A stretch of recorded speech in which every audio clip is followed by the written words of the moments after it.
Please note the views and opinions expressed by the hosts on this show are not necessarily the views held by the station. You're listening to Critical Mass Radio. Now it's our turn. Good evening. Welcome to Friday Night Syncretism. Your host, SK of Gaia here. Just got word from Santo about half an hour ago. He's leaving for Europe on Thursday, so he won't be available for tonight's show, but he did promise that he would be on one of the next ones.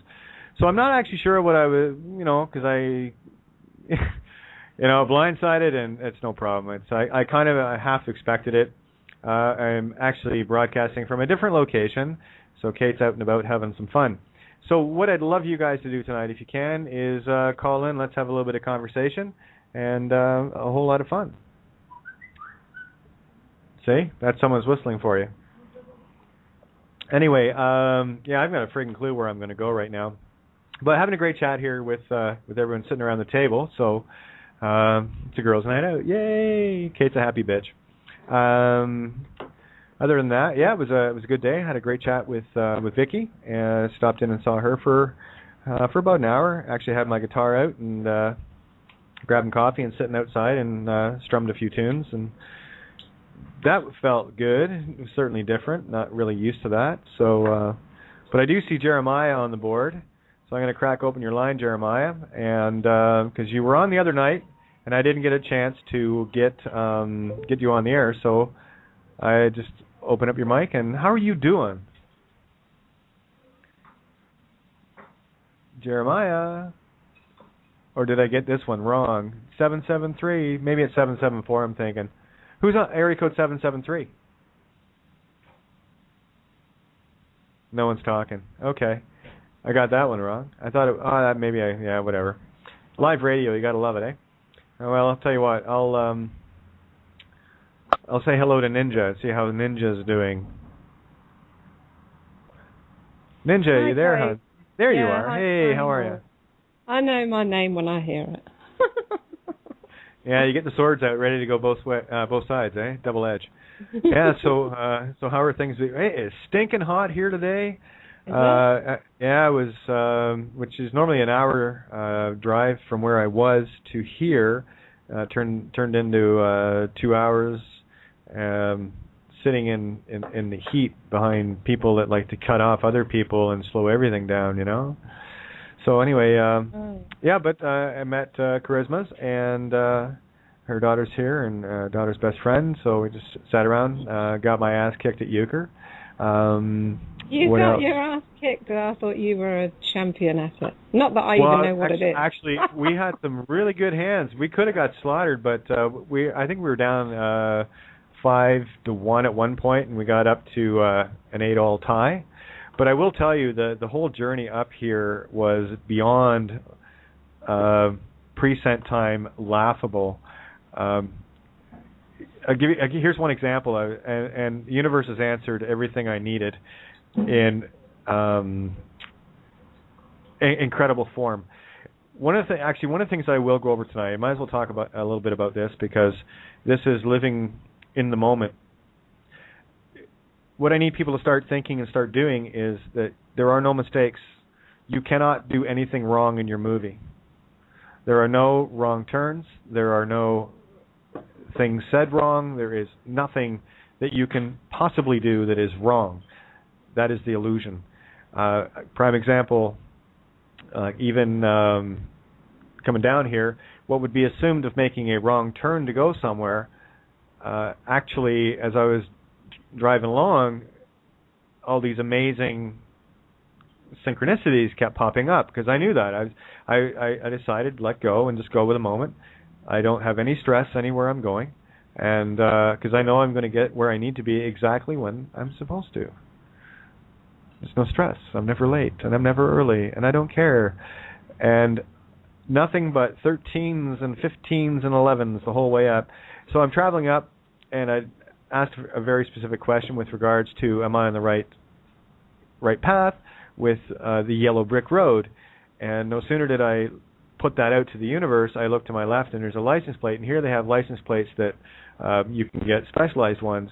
And some of them, you can get a veteran's plate, which has a picture of a poppy on it, right? It says veterans over it. So I looked at that. It, like, literally, the within 2 seconds of the questions that I'm constantly asking, I cannot miss the now anymore. This thing pops up, and I go, poppy field, right? So what is the poppy field?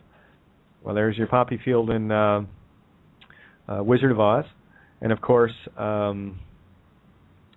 that's where the allegory of everyone falling asleep, and the only thing that's going to wake you up is what? Cold hard truth. What?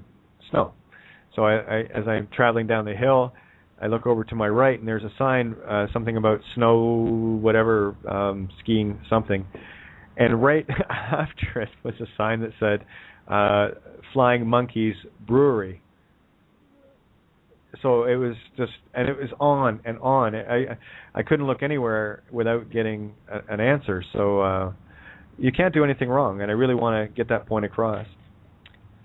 How was your day? Any interesting synchronicities coming up?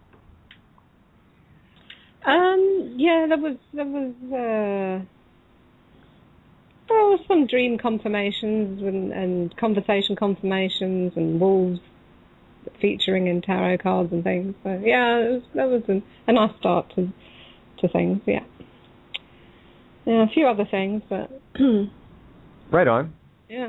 You were telling me you just got your Arthurian deck. Yes, I did. Aren't they gorgeous? Mhm. The paintings aren't they powerful? Yeah. Scary, huh? Yeah. Very, very, very. Yeah. Oh, before I'm rude, I'd like to give greetings to Charisma and everybody over there. Right on. They're not. They can only hear me talking right now. Okay. Well, they haven't got. Yeah, she hasn't got her computer on, but Ninja says hi. Hi, Ninja. Oh, hey. Yeah. Here, we'll tell you, hang on a sec. Say hi to Charisma. You're on the air, baby. Hi, Ninja. Hi, Charisma. How you doing?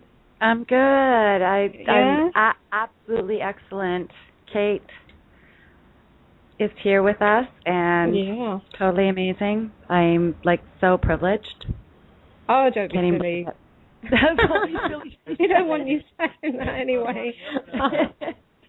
Is that a pedestal I can see? Hang on a minute. No, we don't do that. We don't do those. No, I know, but I do that, and I got to get out of that. Yeah, but that's okay. No, I know you're just excited to have some fun and company with somebody that you listen to. Beat her ass and nuke her, yeah. Beat her ass and nuke her. Okay, well done. Okay, yeah. Well, yeah, that's nice. So enjoy yourselves later whenever you get out. And yeah, for sure we will. And thanks for keeping in touch, and we will talk to you soon, and have an awesome night. I will. All right, love. Thanks. Is it night or morning there? It's morning. It's morning, 1:11, okay. actually. Okay, well, have an awesome day, love, and I'll talk to you soon. All right. Okay. Cheers. Bye. I will give you back to Kate. Thank you. You're so sweet. Yeah, we do this international thing, right? So we're 6 hours apart on the clock, which leads to the proof of the illusion that time does not exist. That's right. It's only the perception of where you are. Oh, I had a great chat. You know me, right?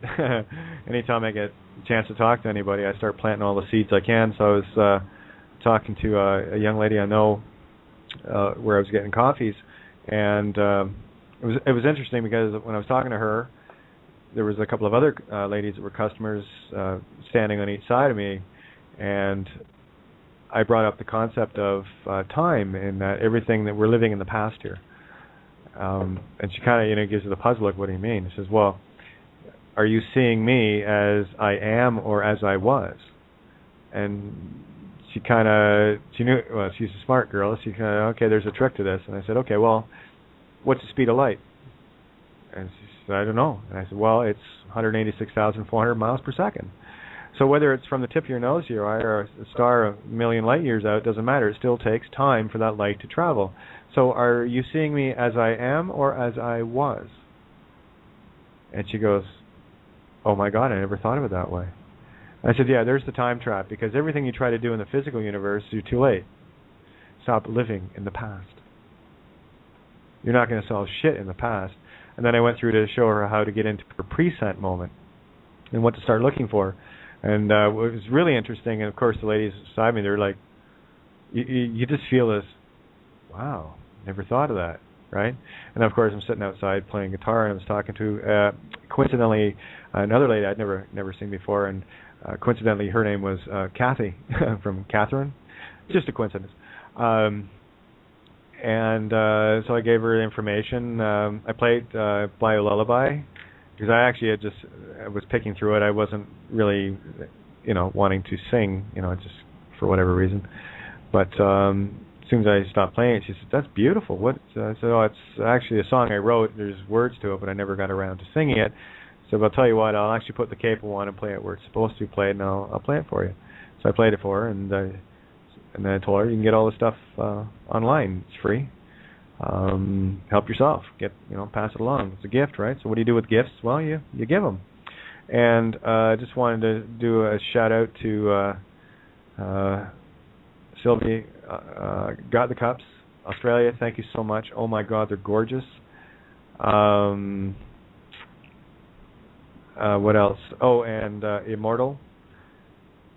Thank you so much. You guys just melt my mind and my heart to such a degree, and of course, Vicky has this tendency of just not saying anything, and then we hook up. Oh, I've got a couple of things for you, and I said, really? And she said, yeah. So there they were. One sec, you guys heading out for a little bit? You coming back? Yeah. Okay. Are you coming back? Yeah. Okay. All right. Okay. Absolutely. Just give me a second here, guys. We're just awesome meeting you so much. That was awesome. Yeah, well, be back. If you guys want to have some real excitement, just pop back later. Yeah. Well, yeah. We'll all go out boy trolling together. It's great. So just a couple of very, very beautiful, coincidental, synchronistic moments today. Tonight is Syncretism, so let's stay on the vein of it. For me to try to explain and describe to you guys what it feels like to constantly be in the now and staying in that moment and just following, and I am not kidding you, following your yellow brick road.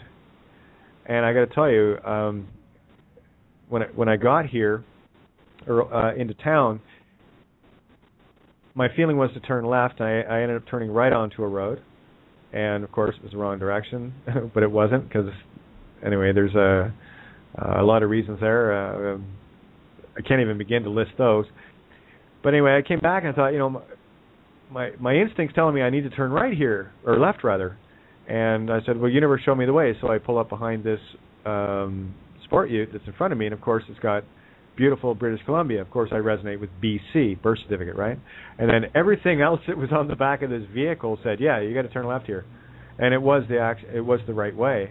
And as I'm driving along, I'm looking at all these different now markers of things that are very relevant to me, words that are meaningful to me, that bring something from my yellow brick road to the now, and I see all the threads pulling it together. It's like this beautiful cloth getting woven before my very eyes.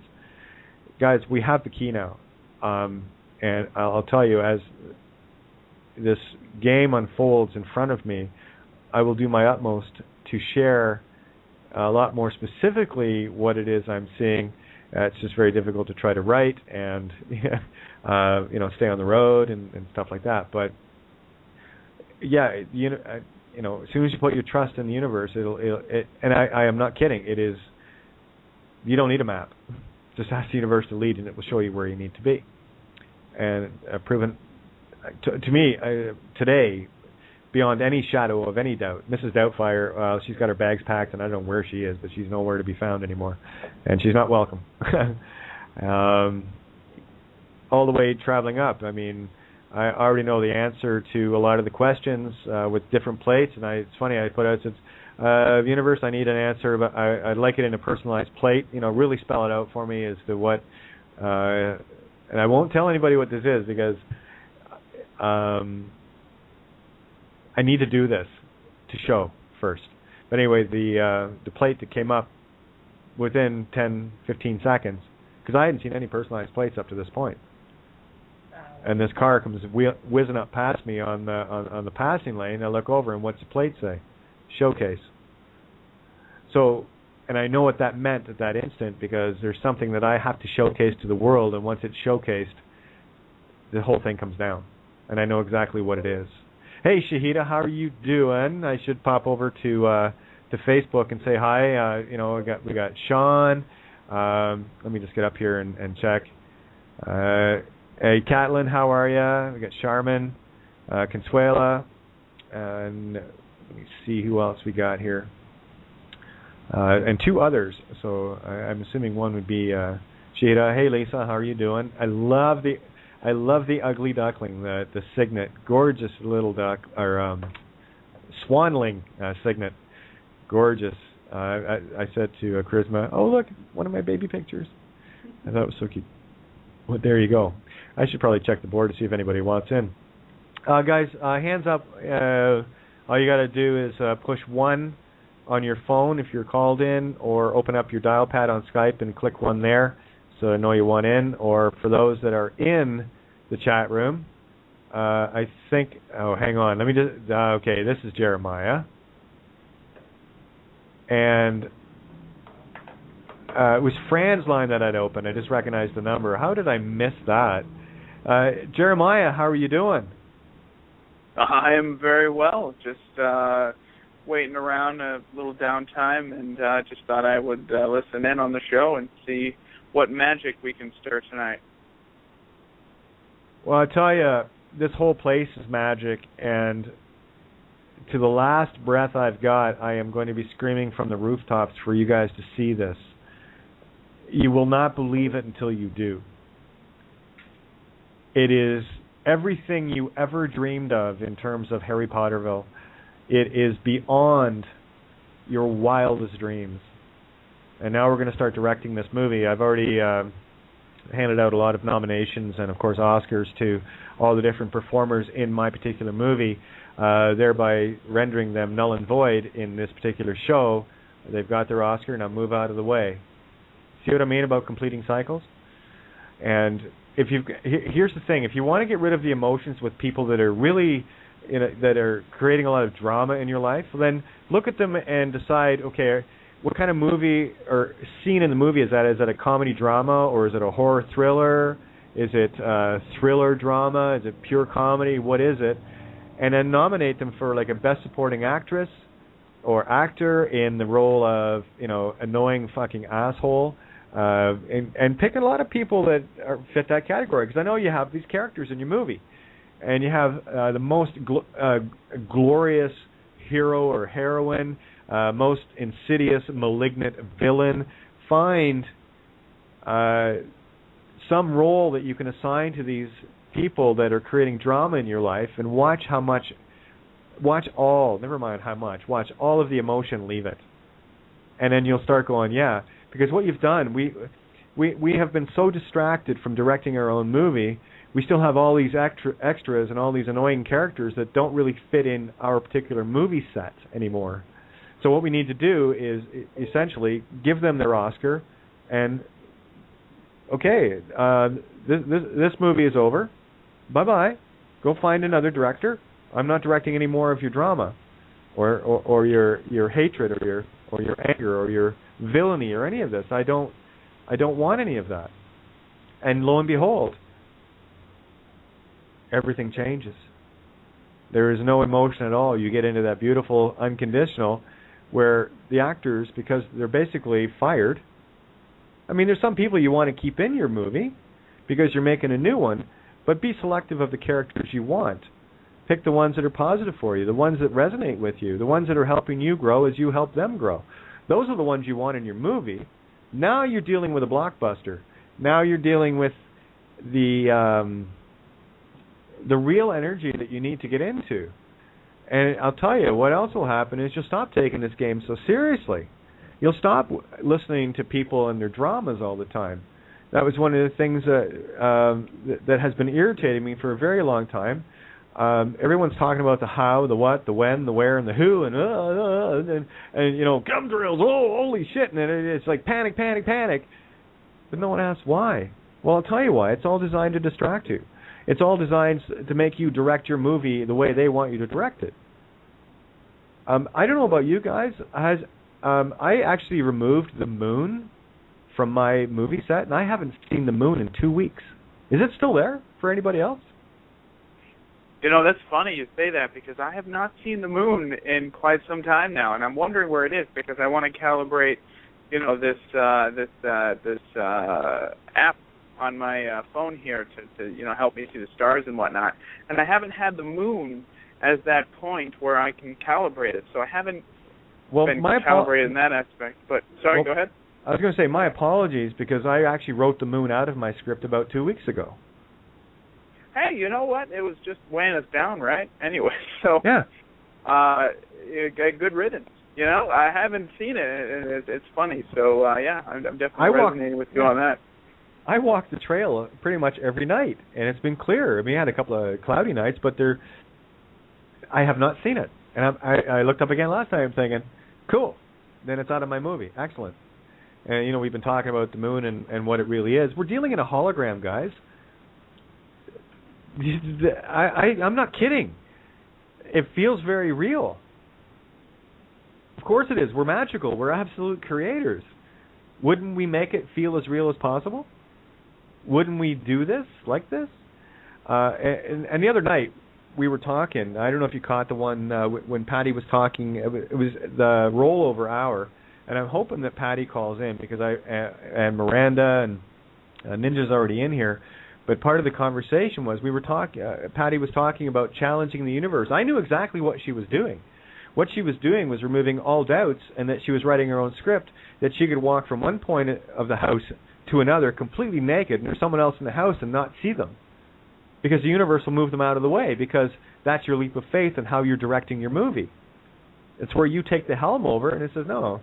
The analogy that I got from it, or the allegory for me, was this.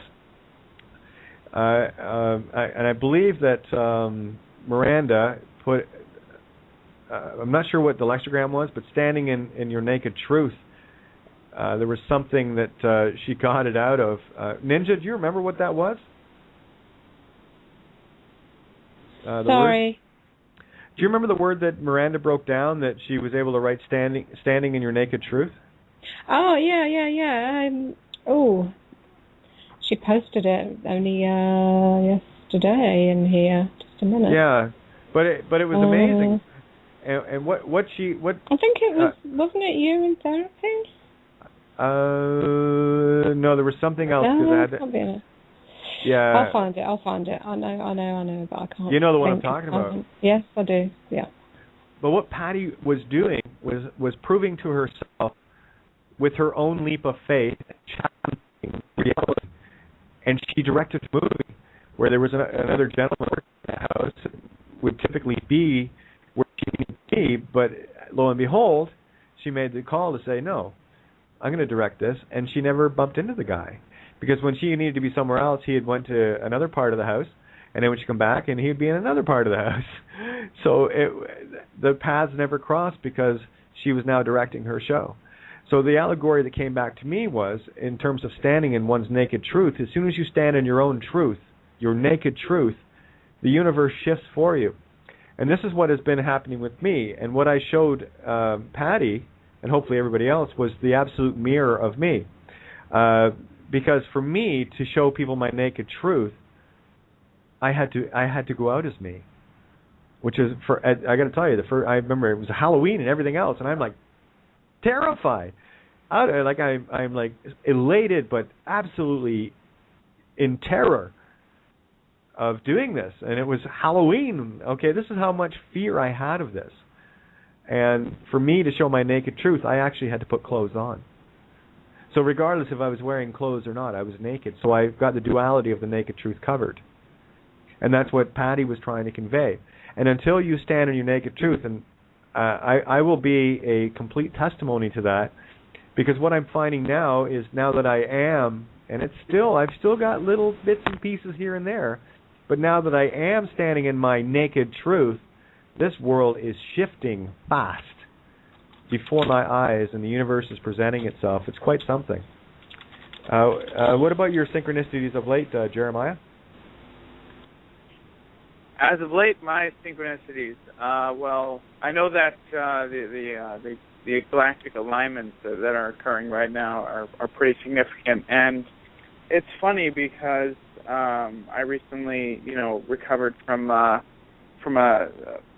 just sickness that I attracted, and it gave me the opportunity to really, look within and dissolve a lot of past, beliefs that didn't serve me anymore, and it allowed me to release a lot of,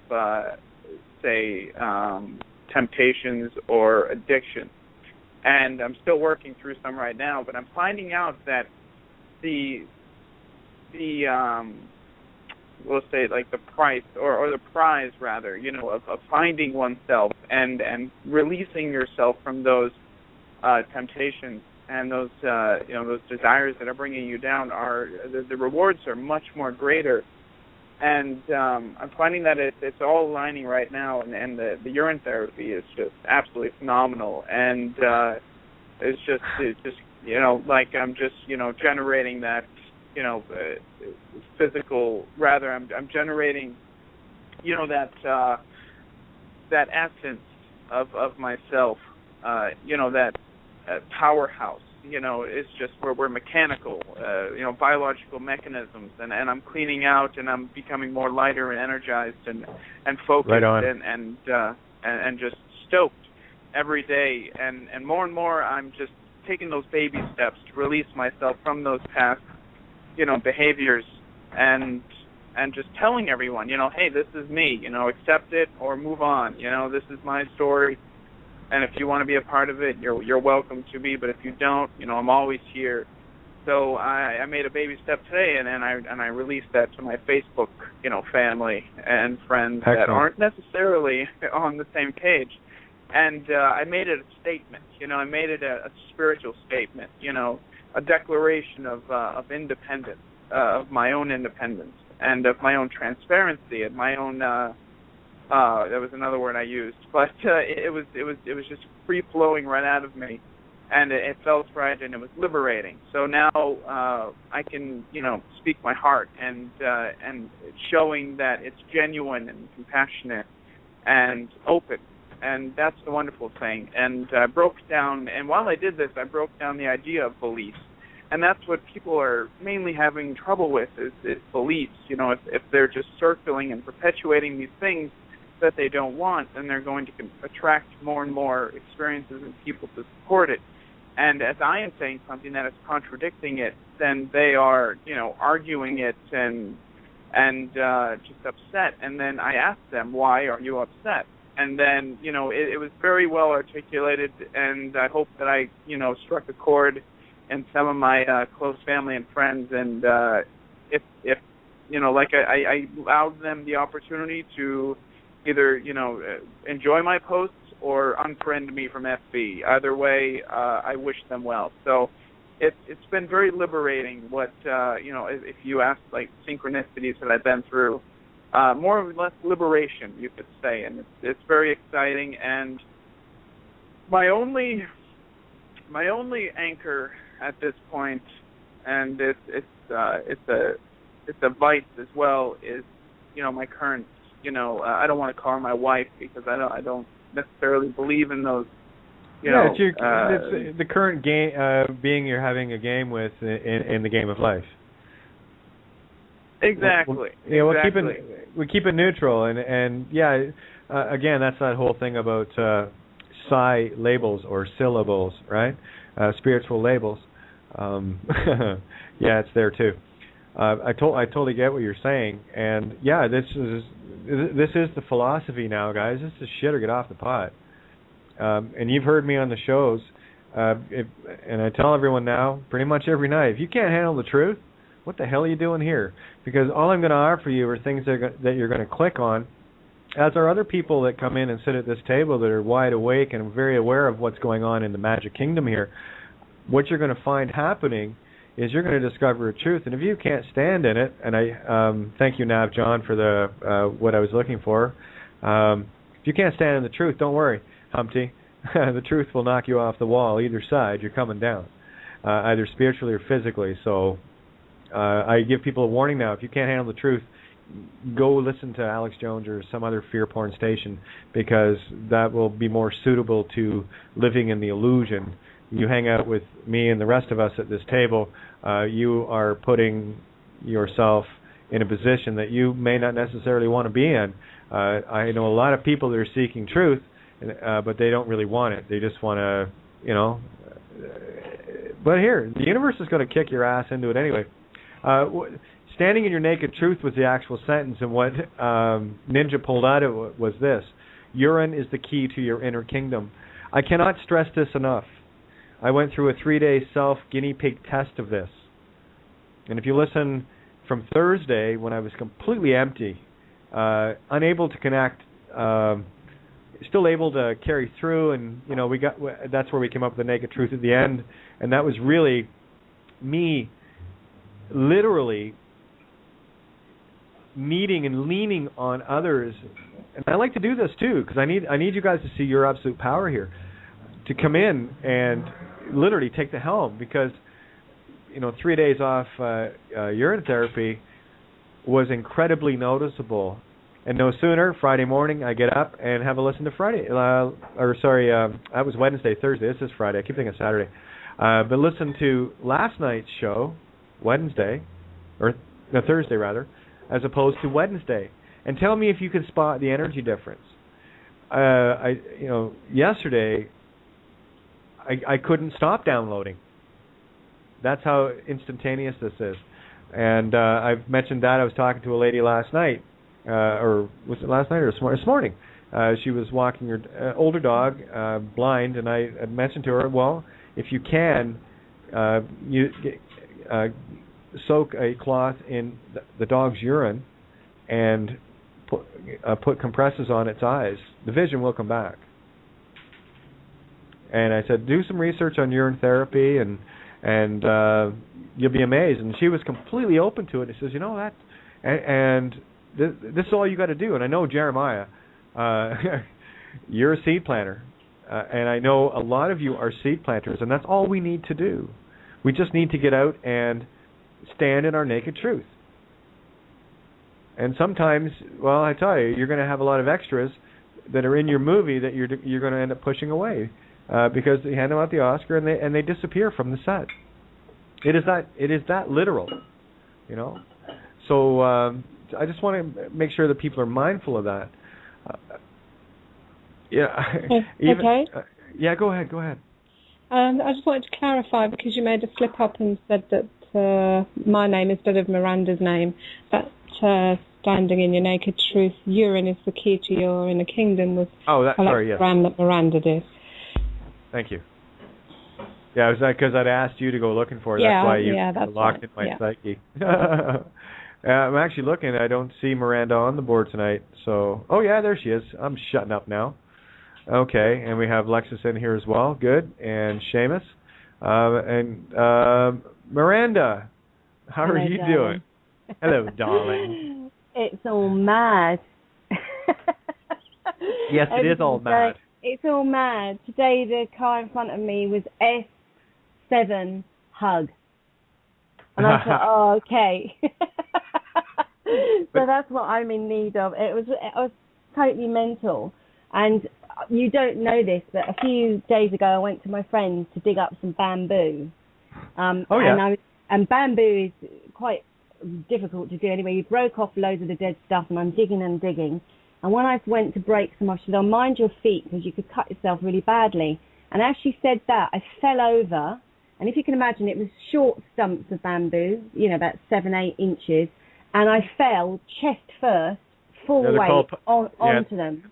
They're called punchy sticks. Yeah.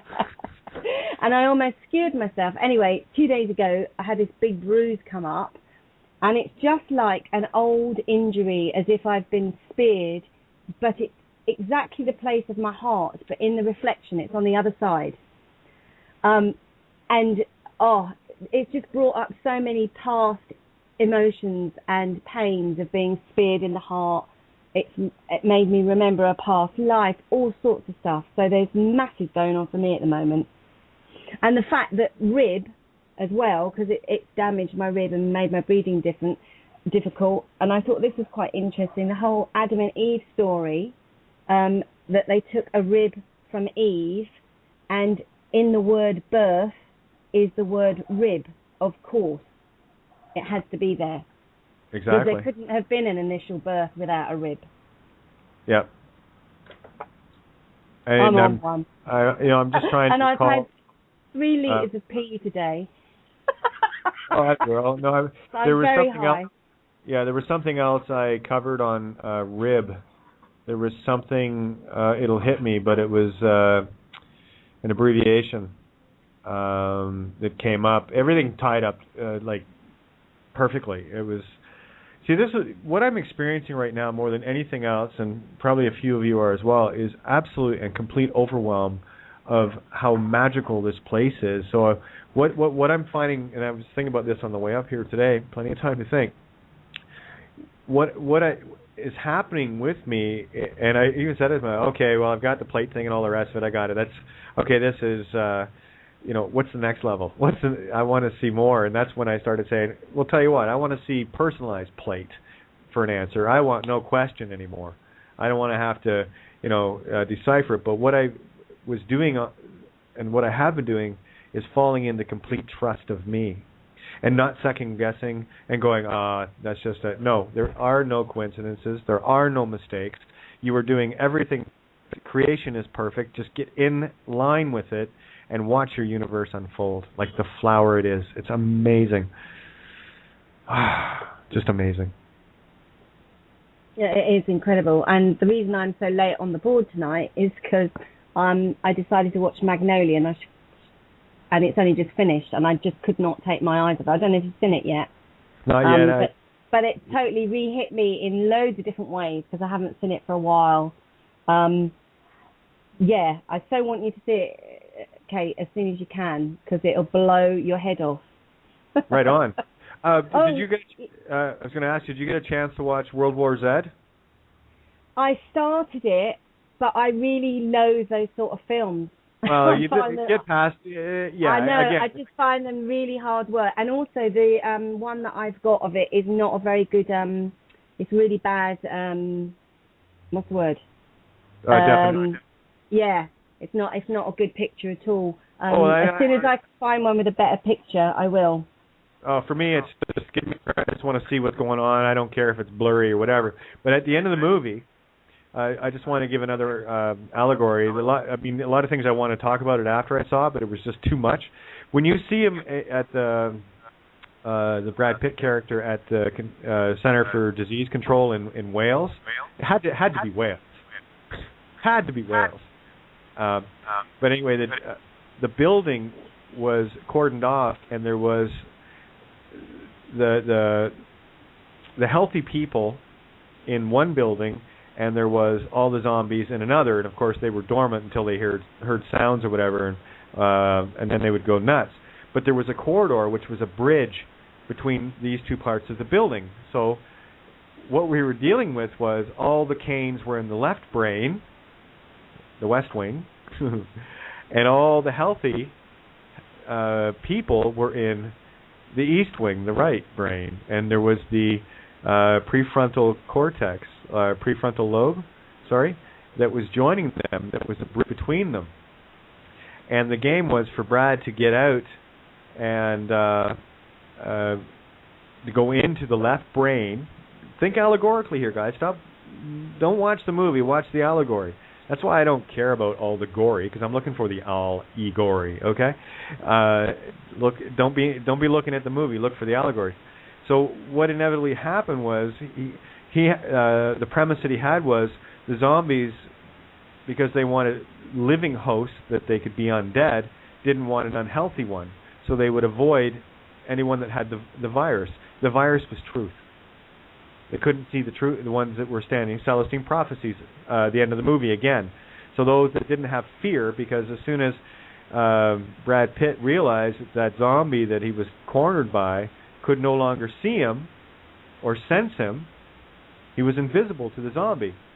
And he literally walks out into the corridor, and all these zombies are trying to get into the right hemisphere, and they're holding the doors back to stop all these poison thoughts from getting into the proverbial divine feminine creative area, and Brad Pitt's character, dumped out a bunch of pop cans or soda cans out of a machine to make all sorts of noise, and the zombies all came tearing back to the left brain where they belong, right, the clutter, and he walked right down the center of the hallway with all these zombies going around him. He was parting the Red Sea right there. That was the parting of the Red Sea. And of course, he didn't have to worry about getting into the right brain again, because all the bad thoughts had been removed back into the left brain where they would remain. And he entered through the gates of heaven. That's the allegory. You'll see that in the Moses story of parting of the Red Sea, the Israelites. That's what we all are. We're all Israel, okay? That's why I don't know why people are worshiping even when you're all Israel, right? It's not a country, it's a concept. And again, it's the allegory. Now, here was the other allegory I think I mentioned about, and I could hear all the pro-Zionists and everything. See, Jerusalem stands, and it's the only smart one, and they acted first and kept all the zombies out. And then, of course, what happened is the zombies got up and over the wall and overran Jerusalem in about 10 minutes. Okay? What that allegory was saying was, you're not chosen. Lose the illusion. No loving God would choose one part of humanity over any other. Only a jealous, divisive, warmongering, pedophilic, penis-bearing, phallus, long-haired, gray-bearded, a go-ahead character of the literal Bible. I'd like to see you give birth through that. Good luck. It's going to hurt. Yeah. Anyway, so that was another showing of a disillusion of feeling that you're protected because you have walls and somehow you were clever. And of course, there was too much noise going on inside the compound, and all the zombies made literally a human ladder, and they just poured up and over. And no sooner does one or two get over, they start biting, and 12 seconds later, that's an undead. They're biting another. So the virus spread through literally the city within 5 to 10 minutes, and they barely escaped. But the allegories in that, when you start seeing them and understanding what they are, the only divide and conquer that we have is within. And the only thing that stops you from getting to, quote, heaven, unquote, and your Garden of Eden, which is green, by the way, is unconditional love and the ego, right? The ego is the only thing, that's emotions, right? The no motions that will stop you from getting through the pearly gates. Knock, knock, knock on heaven's door all you want, but you ain't getting in until the ego's gone. And the ego easily it plays things like victim role. It plays look for savior. It plays anger, drama, fear, excuse me, lust, gluttony, all manner of physical games. So it's a very easy thing to spot, but it is also a tricky little aspect. I call it the TLB. Because it will convince you that it's you and it's not. You've been hijacked, right? Your jack of all trades has now become the slave to another master. See, and the analogy of my life being a general contractor was I was a jack of all trades, and then I had to become the master of all trades. Not necessarily doing them all, which I can, but because I was organizing all the other trades, sub-trades below me on a work site. So I had to be the master of all the trades while being a jack of all trades, right? So it was a complete mirror of itself. So start looking at your life like the allegory it is. If you're not looking at your life in that regard, then you're blind to your own amazing potential, your own absolute pure essence of God that you are. And you are. And I know this. I don't believe this or think this, okay? I know this. I'm pulling out the Aryan card here, okay? Aries, I know. Or rather, Aquarian, I know. And of course, Aries, I am. No question. I'm trying to disprove it. You know how I tackle things. I go out to prove something wrong. Versus trying to prove it right. So I'm trying to prove something right. That's ego, and I have a vested interest in the outcome. That's why science will never get beyond. I laugh at physical science trying to prove spirituality with physical science. All physical science is, in any way, shape, or form, is the allegorical mirror of creation above. Everything here is in the past. It's all effect. The physical universe is the net result of cause, not cause itself. And the worshiping things within the system, be it free energy or teleportation or whatever, anything physical, it's all illusion, technology. That's the Santos. Okay? That was the real power of Babel. I did that. We didn't do that. So there's still worshiping technology. You must love the Dalai Lama because he's the one that endorsed the website 2045.com, all about transhumanism. So, by all means, if you want to follow I had and have a serious problem with regards to the Dalai Lama. This is supposed to be one of the greatest spiritual beings on the planet. He's endorsing cyborgs, taking consciousness and putting, what spirituality did you miss, asshole? But, we got warned. The deceivers are everywhere. So please, be mindful. Trust no one. The only one you trust is you. And we've been indoctrinated to stop trusting ourselves. There's our elves, elves, right? That we've been at effect to other spiritual cause. That's why they had to steal the literal feminine spirit from us through the register, through urine, through many different means, and trying to destroy the spirit. But do not for 1 second create sides here. Because one of the things that came to me was this. Everything light is dark. It has to be. Some of us are, in order to have this game, some of us are reaching for awakening to the light, and some are reaching for it through the dark. They're the same thing. Regardless of how you get there, but it makes for one hell of an interesting game. So there are no enemies. The only enemies you have are the ones that you get programmed to imagine. You can sit and talk all day about religion or politics and get caught up in all the drama. You see it, you hear it. All you got to do is turn the TV on and you'll see and hear it. So, do you want more of the same? Are you happy with accepting what you're talking about?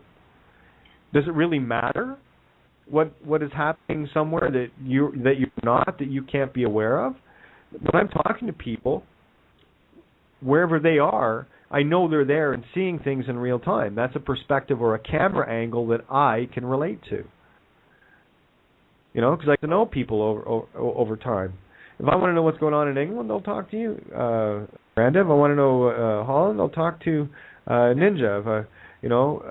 I can talk to a whole manner of people around the world, Australia, whatever. I can get the real time play-by-play. I don't need a TV. I've got somebody there experiencing it. I got a camera angle I can talk to. So it, to me, makes a whole lot more sense. And what we're doing here at this table is creating a brand new movie. Your movie, because you're the star, director and producer. I'm the star of mine. You're the star of yours. How are we going to get all our movies working together so we have the same beautiful outcome? And that's what we're doing. We are all starting to share that same vision of peace on this planet. Absolute abundance and no more division, no more borders, no more any divide and conquer, be it through race, religion, or all of these programs are getting slaughtered right now. The truth is pouring into the streets in the form of water from flooding and, of course, from people flooding into the street. Look what's going on in Egypt right now. It's a beautiful thing. The media will portray it as something else, but why? People are reporting, well, this happened. It says who? Well, it was mainstream. Are you meat stick media? Are you fucking kidding me? When was the last time they told the truth? And you're still paying attention to it? That's insane. Listening to the same people over and over telling you lies, expecting them to start telling you the truth at some point. Yeah, some of the stations are starting to have to spew stuff up because they know they're lying and they're so blatantly obvious. They've lost control of the masses. They've lost control of the media because we're it now. And we're giving it in real time. And here's the big part I love about this. There are no individual leaders in this movement, in this flooding of truth. You're all leaders. You know the old story, they go out and pick off a leader of this group and pick off a leader of that. It's one of the reasons why system works so hard to label us. You know, they tried to label me a free man and sovereign. Go stick that in your fucking ass. I'm not a free man or a sovereign. I haven't been for years. But that's their pattern. They get caught into the pattern, and they churn out the same stuff, and they go circular. You know, it's quite laughable. There was a time that it used to upset me, but now it's just funny. Look at you guys spinning out. It's like, what happens when you spin your tires for so long and they get smoked, right? And then they light up. And then what eventually happens when you spin your tires long enough? The tires explode and you ain't going anywhere. Good. Keep spinning your tires. Because eventually you're going to be stopped dead in your tracks. And the allegory is that you have no more means of locomotion. You're dead in the water. And I'm good with that. I'm thinking that's really cool. Not a problem. I'm good. Mini rant over. Beautiful and very well put. And it's really about, you know, empowering ourselves. Like you said, just looking within and creating a story with everyone else that coincides with what we really want ultimately, and not what everything has made us be. And because we've, you know, went towards something else that I'm sorry? Oh no, I just opened up a couple of lines there. So area code 617, you're open. 773, you're open. That would be, yeah. Just let Jeremiah finish what he was saying, and then we'll get you guys in. Go ahead, Jeremiah. Well, yeah. I was just expanding on what you were saying, but I also wanted to bring up a point that I've been just playing around with, and has to do with the American flag, right? And Santos, you know, illustrated it beautifully, and you illustrated it beautifully. Just the whole red and blue, you know, argument, battle, division, and you have the red and white bars, you know, encasing the blue, you know, with the white stars, with the pentagrams, with the phi cycle, you know, shapes, you know, this physical, you know, one head, two arms, and two legs. Yeah, it's a capture of the divine feminine, the pentacle. Exactly. And what I wanted to do was, at this point, was I wanted to mirror this flag. So what I did was I mirrored it, and then you have, you know, just the bottom part. But imagine like the square with the half squares in the middle, and then mirror that. And then you have the four corners, the four, you know, directions. And now what we need to do right now is transmute that pentagon, you know, limited phi cycle, you know, shape, and transmute it into something that's, you know, feminine, and that is expanding and contracting at the same time, or maybe just expanding. And then we break through, you know, that red and white striped, you know, prison that we've decided to be a part of. Well, you know what it's called, right? My dad used to call it the stars and bars. Yeah, that's it. And we realized that, you know, we're not those pentagrams anymore, and we break free out of that, and that's the American standpoint. But I'm sure all flags have that same kind of you know, limitation and division, you know, concept. But mini rant over as well. Hey, I just thought. Go ahead. When you're talking about flags and how, we're not interested in that shit anymore. But we can all have our own flag. We can all just put our picture on it, all right? Absolutely. You know, what flag are you going to worship? Theirs or your own? Yeah. So a flag with, you know, we've got these profile photos all over the net. That's a flag. Absolutely. That's you know. True. Again, just sort of hit me, you know. Do you know what rules there are? Well, the ones you think matter to you that someone else created. Says who? Exactly. Good people don't need laws because they don't break them. They treat their fellow man accordingly. What rules do you need? I know many people that I would place my life in their hands, no question. because I know the intent. And the vast majority of humanity, the intent is the same. And the only thing that keeps us fighting, divided and conquered, is the fact that their silly little rules that they keep making up somehow matter. Think back to what was going on 100 years ago in terms of, legal and all the rest of it, and then think about today and ask yourself, are you free, really? Oh, that's right, you're the tethered eagle. That whole American, the bald eagle that they love to, flash for the American symbol, right? The only thing they have missing are the tethers to its feet to keep it on its perch. And really, most of us live our lives that way. Fortunately, what's happening here at this table, we're not. And we are the majority. And I don't know if you've noticed, but I sure as hell have noticed, the tick and the talk is getting really loud, and it's really starting to synchronize.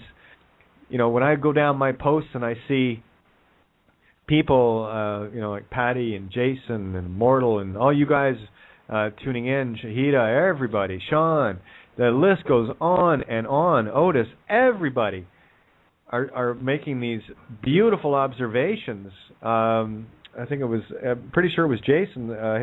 He was talking about look at me talking about, doing movies and handing out Oscars, and I find out he's got a son called Oscar, and they call him Oz, right? And it's just a coincidence. Not, but now you're seeing the resonance. You're starting.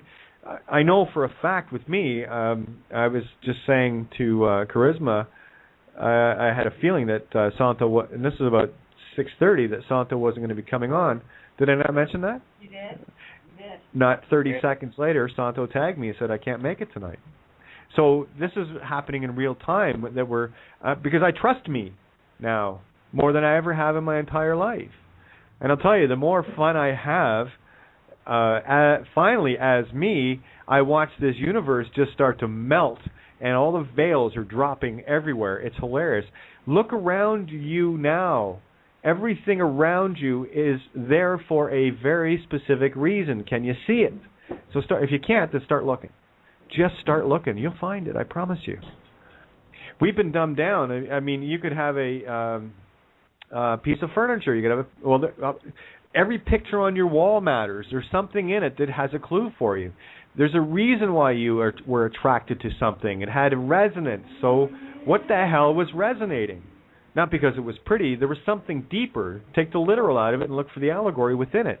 What's the word I'm looking for? What transverses? What goes across and transcends the literal within what you have? You'll be amazed. Promise. I can't help. I've got this image in my head now that instead of on these national holidays where people, raise the flags outside their homes, they do that here once or twice a year. They do it in America probably all year round outside some homes. But I can just see that's all gone because, families are putting the pictures of the kids up and themselves, and there's no room for that other shit, I can really just see it. It's like these wonderful, like all the baby photos and all that. It's all, or a collage and all out there and colourful and lovely. Yeah, and look at all these people that are flying flags, okay? One, all I see is a corporate slave and dare to spit on their corporate worship. Oh, well, they get right upset. Hey, that's an American flag. Hey, that's a Canadian. Hey, that's an Irish. Hey, and they'll get right out of joint. I mean, look at Northern Ireland. Look at Northern Ireland. Prime example. People have killed. They killed for those people. They were blowing each other up. Yeah. Mm. The King George one, the British flag, is the one that I find it offensive, and I've never known why. Ever since a child, whenever I see it hanging, I get like a shiver and a remembrance of something really horrible. And they often put them up along my road because of all the football. And it's interesting, you're saying about flags and the red and blue, and of course the red and blue pill and da-da-da. And again, in Magnolia, I really only noticed it. I've never really been aware of the police cars in America, that the lights on the top of the cab are red on one side and blue on the other, of course. Well, the other, absolutely. I'd never noticed that before. Well, it's conflict, right? When you see them flashing back and forth, not in unison, you're dealing with conflict of left and right, left and right, left and right. When you put the red and blue together, you get the indigo, you get the purple, the amethyst, the violet light, right? That's why when you see these lights behind you, what you're dealing with is you're still in conflict. There's still something out of balance, and that's the universe trying to show you that. It's not a cop car. It's the universe telling you you're out of balance. So stop taking it so fucking personally. You want to play in the system, you're out of balance, and the universe is trying its best. You are trying your best to wake you up. Are you listening? So there you go. Now, I just want to let area code 773, that's Fran, you're in the call, and who we got on 617? Hey, this is a long-time listener, and just I haven't called in. My name's Brandon Marshall. Brandon, how are you? I'm doing great, and privileged to be on with you, Kate and Gaia. I've watched the privilege is shared, my friend. The privilege is shared. Thank you. And what you said about the bar and what Santos has brought to light finally has really changed my whole entire life. I actually was studying law and actually dropped out because I didn't want to become a lawyer, and I wanted to find ways in which you have found ways in which you can actually kind of invert the laws so that you can be free of them, of this kind of slave mentality that they have you in through the bar. Absolutely, and I'm glad because I was just saying to the other girls here tonight, lawyers, they're my favorite snack, and for main course I go for judges. Very, very important. There's only one question that needs to be asked, and if you want to know who you are, the question's very simple. Who owns the name? That's you right. don't. That's right. So, you don't. No. So it just all right. Charisma's going online here. Here's the big problem that people run into, and they think, well, it's my name. I said, no. Who owns it though? It's a name you're using by all means, but you're using it fraudulently because it was given away. Do you always go around writing checks on other people's accounts? Is that something normal that you do? Right. Well, now you understand how they've been nailing us because we're walking around in complete dishonor for our entire lives. Defending to the death the name that's not ours. How stupid is that? Well, they don't even they capitalize our name too, and they monetize it. That's what. I just want to make sure the allegory's got there. Right, and you can just make a simple argument that just it's not the proper name. That your capital letter, that's your corporate quote unquote name. And you can learn a lot. Here's the trick, Brandon. Yeah. Here's where they really got us. And people have been caught in the spell. I know I was in the spell binding for so long. Looking at, well, it's an all caps letter. It's not mine. That's a corporation. Well, why are you using the sound?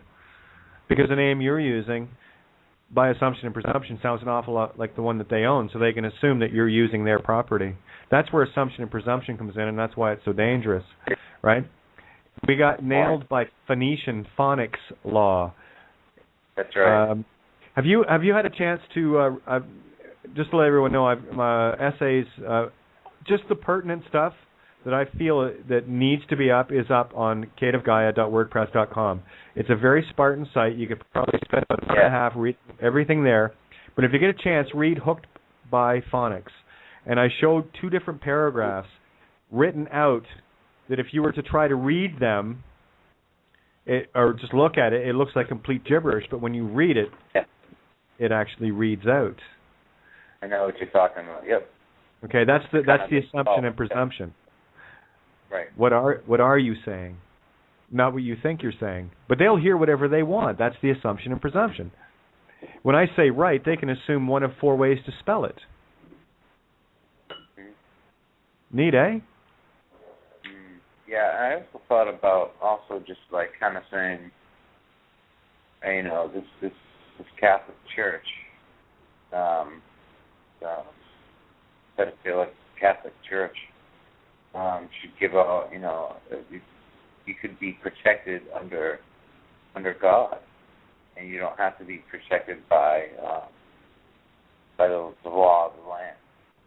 Well, let's take it right above the UPU, which is what the Roman Catholic Church is, Universal Postal Union. Okay, let's go right above that into natural law, because what they're doing is they're mimicking natural law in man-made. That's where the power of it is. You'd have to go back to the Invocation of the Cross, Ward of Admiralty. Look it up, and that shows you how they've done it. I had to try to show people this, that everything in natural law has been mimicked by man-made. And when you really start to bust the words down into all their intricate meanings, that every word means the same thing and it's opposite completely. Like black, I can show you it is white, just as white I can show you is black, just on how the words are spelled. And I can see it already because the letter A is in black and the letter E is in white, and that's yin yang, which is dark and light in the mirror reverse, so they're both equal and opposite. Wow, okay. Okay? So this is the kind of stuff I'm talking about. When we get caught up in the quagmire of the legal and all the rest of the bullshit, and it's all bullshit. I know, I spent 28 days in solitary proving that. I'm not doing that again, guys. Okay? I've already proved it. I've stood my ground, and I proved that all their laws and everything were absolute bullshit because I was using everything that they had. So they were a complete dishonor, and they even knew that I knew I wasn't the name because I had that confirmed a year earlier with the British High Consulate, no less. Wow. Right? So, I mean, that's why I know, and I'll tell you, Brandon, this is why I know I am at where I am at, because I've stood in the truth all along. And the downloads and what I'm trying to share right now is so incredibly mind-blowing. Everyone, you are in Harry Potterville. This is Oz. You have the power of the universe at your fingertips, and I'm just trying to show you how to get back to it. I found the yellow brick road. I'm trying to show others how to find theirs. Yep, retrace your steps. Remember, Yeah. Well, step 1, center 0 point of the yellow brick road is the time and date of your birth and where you came in. All your answers are right there to find your purpose. And when you do, that spiraling yellow brick road will spiral out, and you'll stop hitting the red emotional one that moves you back into egocentric. Yeah, right? That's something that I was turned on to was the whole astrological meaning of my life. Right. Which was just like an awakening that you couldn't even believe, why I would get a certain chakra energy point, like the sexual organ fired up at a certain date or a certain time. But no, you're supposed to let that oil secrete through your 30 spinal column so you can have that illumination, as it were. And it's a science. It's really pure science. It's not like astrology, like they try to, like New Agey kind of thing. It's actual science. It's a pure science. Yeah. One of the things I do want to stress here: don't get caught in any of these external things as answers. What they are clues to get you to know who you are, so you can find your own answers. These are when you understand the different alignments and what have you. Now you understand how the universe is working, so you can become cause. But don't forget, everything you're looking at outside of you is illusion, and it's past. Right. So I tell everyone now, stop living in the past. Hey, go ahead. What's that? Have you seen the movie or read the book Cloud Atlas by any chance? Oh, Cloud Atlas. Yeah, you should listen back a few shows, and I've done complete breakdowns on what that's about. Yeah. Oh, I'm totally breaking that down. I have like 50 pages of notes and reading, of the book, and the names, and I mean, I think that's just one of the best movies that have come out. And the critics hated it. They were confused by it, and so if the critics hate it, therefore I love it. Oh yeah, absolutely. If critics don't like it, it's because they don't understand it, and if they don't understand it, they pick it apart because they want to feel special. That's pure ego. That's what a critic is an egocentric moron who cannot create and would rather denigrate or put on pedestals other things so they can make themselves look better. That is a pure ego program, pure. Yeah. Absolutely, and yep. So whatever the critics say not to watch and not to do, just do the opposite. Yeah, they've always been my favorites. As soon as the critic says the movie sucks and I go looking for it, that's awesome because they didn't understand it. Great movies. If you want to see one about the ego, watch Revolver. That is probably one of the best movies ever portrayed of the ego. Okay, Revolver. And what you're going to find out, the culmination of the movie is all about confronting your fear. And the minute you realize that you have no more fear, fear runs from you. It is a beautiful allegory. What's that? All right. Well, check it. I was just thinking about this, and this is maybe a little tangential, but in Terminator 1, the robot is sent, the cyborg is sent, Schwarzenegger is sent back in time, and he's killing the female. Okay, and in Terminator 2, what's happened? The Schwarzenegger character has now taken on the role of the mother and of the father because he can't really relate to his mother. She's kind of distant, preparing for this war, and it's fascinating, how this sort of predictive programming is shown into us, kind of shown to us years before it might happen. This kind of like cyborg singularity body enhancement through technology. I totally hear you. One other thing I'm going to point out, and this is for you and everybody. The minute you can start breaking things down into its basic components of magnetic feminine, electric masculine, the universe will open up to you completely. All the answers always come back down to the common denominator of, creation itself. And creation is magnets create electricity, and electricity can create magnets.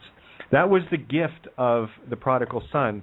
Mother Magdalene, magnetic, right, which is that beautiful invisible force, sent forth the prodigal son.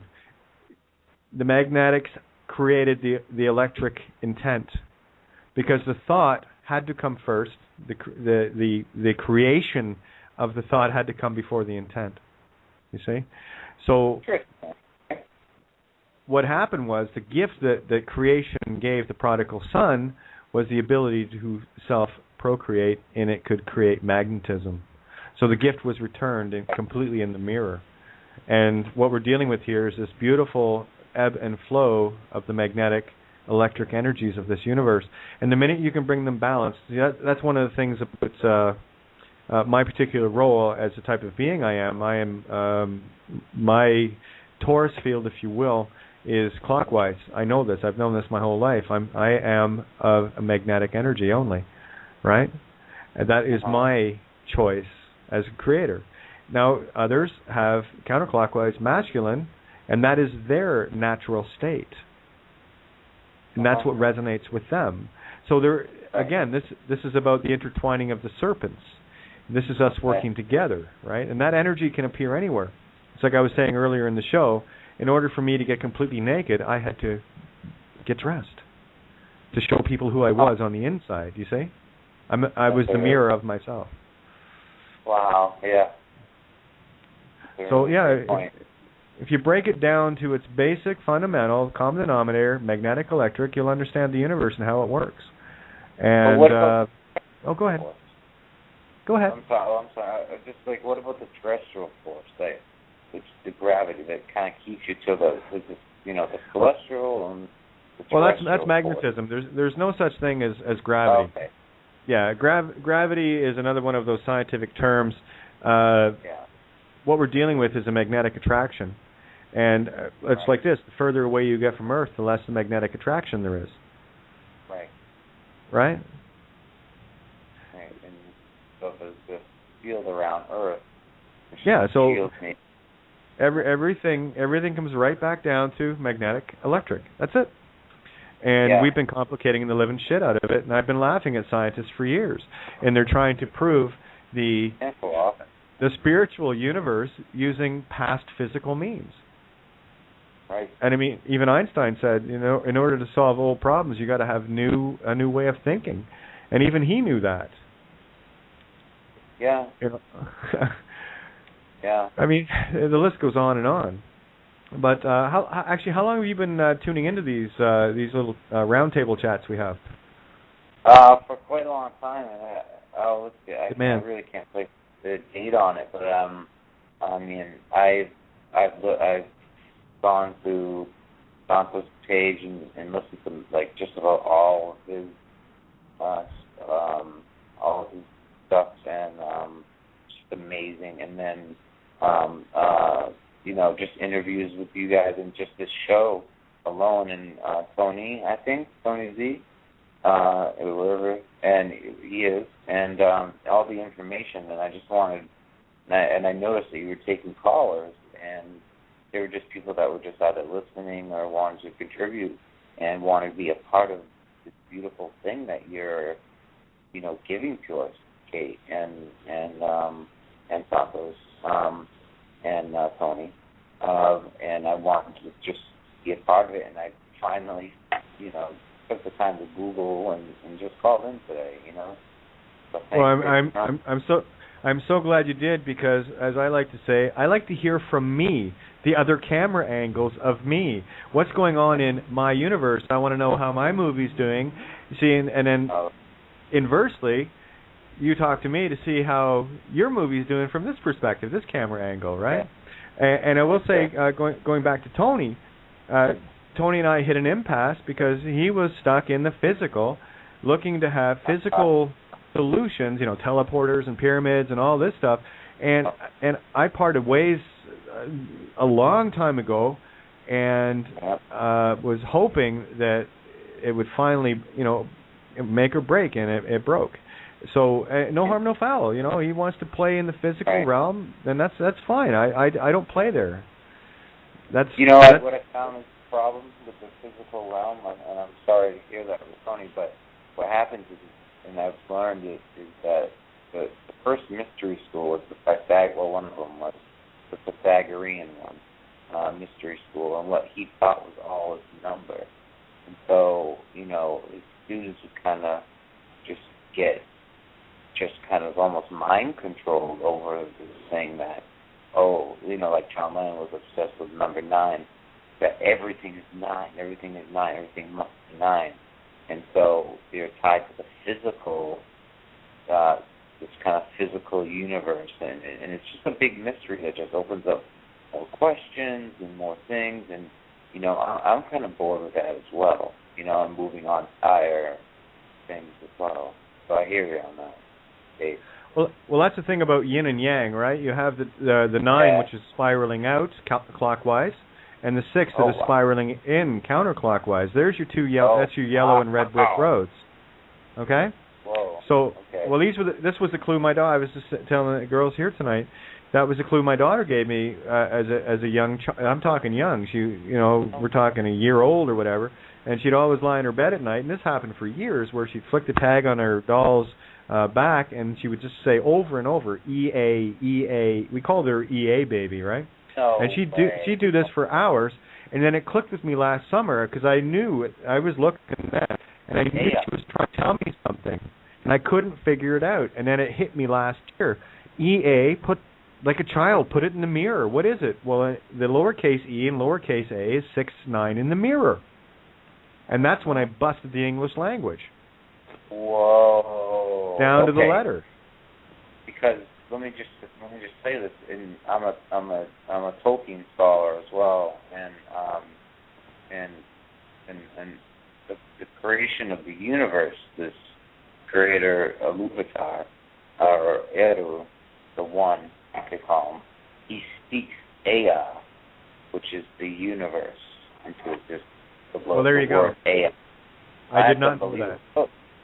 Thank you. Is on to something. Yeah, that's amazing. No, Tolkien had it. Look at the book, The Two Towers.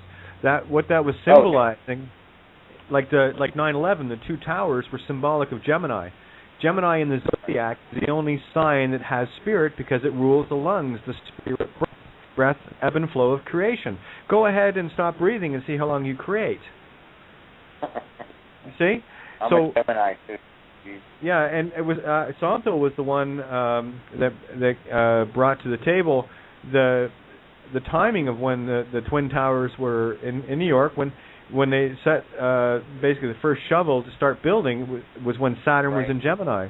When they opened the door, Saturn was in Gemini, and there was a small window. It was only a couple-hour window that Saturn would be in Gemini when they took the buildings down on September 11th. So what it was is Kronos, Saturn, Satan, Set, whatever, the whole time. The idea was that Kronos was trying to, the symbology is to destroy the spirit, the Gemini, of all. We all have Gemini in us. I just happen to be in that sign, okay? You have lungs. Of course you have Gemini in you. You have every sign. Your kidneys are Libra. Your head is both Aries, the ram, and Taurus. The throat, right? Vocals, whatever. So when you start reading the allegory, stop looking at the literal. If you're looking at it literally, you're missing the best show. You're seeing 1% of the movie. I'm watching the other 99% and howling now. Can you imagine sitting in a movie theater? There's 1,000 people in the movie theater, and they're watching what they see as a blank screen, and you're sitting there laughing your head off, going, "Are you not getting this shit?" I mean, seriously, look, it's right there. And they're looking at it going, "What? The screen's blank to me." That's kind of how I feel most days. So, but now I can hear other people laughing in the auditorium now. There's, instead of just me sitting laughing, I've got, there's Miranda and there's Bindi and Ninja and everybody. We're all just sitting around. I can hear the titters and tee-hees and the ha-has because they're starting to see the real movie. That's right. And it's amazing. Well, thank you. All right, Brandon, my pleasure. I'm so happy you called in. This is why it's an open table, because I need to hear from me. If I want to talk to this camera, I can talk to myself anytime. But if I want to hear me from another perspective, I need to hear from you, just like you're hearing from you from my camera angle. I'm trying to tell you how the movie's going over here. Right? We do this together. Yeah, exactly.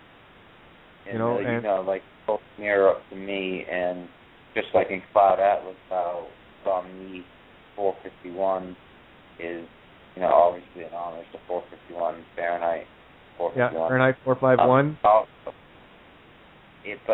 And also there's a part where she says in the book that the pure bloods don't like the mirror being reflected onto them. And that's why they, throw things at her and despise her at first. But inside of themselves, anyways. And what that is allegorizing is the Chosenite mentality, where you have a division by I call it Elsie, which is an elevated level of self-importance, right? Mm-hmm. And what you're dealing with there is that, for me, is the Religio Causa's Chosenitis program of God's chosen people. Are you kidding me? What kind of God would create humans and only like a couple of them? Does that gel with anybody? It doesn't gel with me. It never did. And I'm thinking, is that a God of unconditional love? No, I think there's conditions there. And apparently this God is a jealous God, and vengeance is mine, saith the Lord. Well, please tell me where unconditional love you'll find jealousy and vengeance. Yeah. Doesn't equate. Sorry, it doesn't feel right to me. But again, I think you got to read the Bible and things like that on like an allegorical level too. Like you said. Yeah. Like, yeah. Well, if you're looking at the literal movie, you're missing the allegorical blockbuster. Everyone's paying attention to side B of the record, instead of listening to the hit song, I just flip the record over and go, "Ooh, this tune is awesome! What the hell was I listening to that for?" I was scratching on the, you might as well run nails down the blackboard for me, compared to what I'm hearing and seeing. You have all these phrases and aphorisms that are just so great, and it's like the back of I've been enjoying it. The secret vice of mine is to sit back and enjoy. So, well, exactly. These guys are only focusing on what makes them popular, what keeps people coming back, because it's very easy to entertain the ego. I mean, all you got to do is pick up, a couple of toys and go, here, play with that, and ooh, I got a toy to play with.